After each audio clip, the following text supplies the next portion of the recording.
दिल्ली की सत्ता का रास्ता यूपी से होकर जाता है और बीजेपी के लिए पहली बार 2014 के लोकसभा चुनाव में यूपी से 71 सांसद बनाने के लिए अमित शाह को काफी सराहना मिली थी।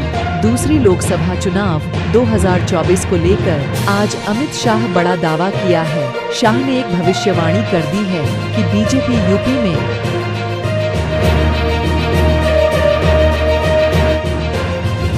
कितनी सीट जीतेगी। यूपी में बीजेपी के लोकसभा सीटों की संभावनाओं को लेकर केंद्रीय गृह मंत्री अमित शाह ने कहा है कि हम इस बार यूपी में अपने लोकसभा सीटों में विस्तार करेंगे। शाह ने कहा कि पिछली बार एनडीए ने 65 सीट जीती थी और इस बार बीजेपी के सांसदों की संख्या बदलने वाली है।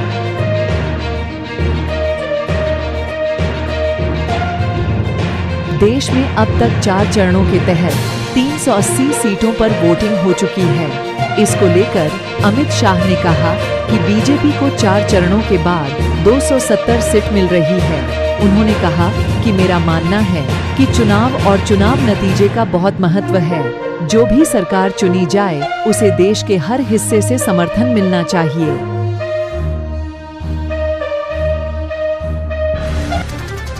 और सरकार स्थिर होनी चाहिए और पूर्ण बहुमत होना चाहिए। उन्होंने कहा कि मेरा मानना है कि विपक्ष ने हमेशा की तरह है हमारे 400 पार नारे का राजनीतिकरण करने की कोशिश की है, जो कि उनकी दूरदर्शिता है। स्थिर सरकारें देश को ताकत देती है, मदद करती है, निर्णायक कदम उठाने में सहायक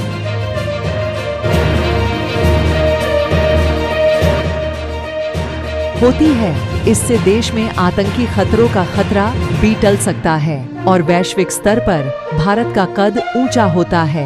आरक्षण हटाने वाले विवाद और भ्रम को लेकर अमित शाह ने कहा कि यह बहुत स्पष्ट रूप से बताया गया है कि अगर हमारा लक्ष्य आरक्षण हटाना होता तो कब का हटा चुके होते।